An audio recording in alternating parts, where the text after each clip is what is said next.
एक अनुपम सुंदरी थी। उसकी सुंदरता के चर्चे दूर दूर तक थे। कई युवक उससे विवाह का प्रस्ताव लेकर आए, लेकिन उसने सबको ठुकरा दिया। उसके मन में अजीब सी बेचैनी थी।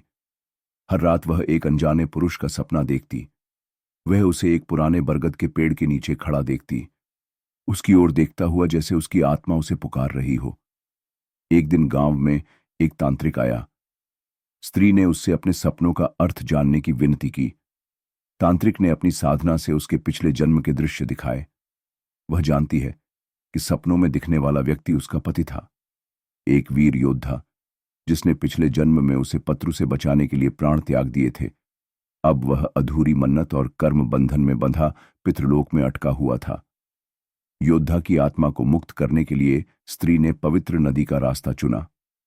तांत्रिक ने चेताया, केवल शुद्ध हृदय ही इस कर्म को पूरा कर सकता है, परंतु कलयुग की बाधाएं तुम्हें रोकें। नदी के किनारे वह मंत्र उच्चार करने लगी। तूफान उठा, अंधकार की शक्तियां सामने आई, लेकिन उसकी निष्ठा अडिग रही।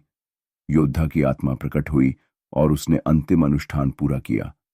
अंत में योद्धा गांव में एक बालक के रूप में जन्मा। स्त्री मुस्कुराई, जानती थी कि उनका प्रेम जन्मों से परे है।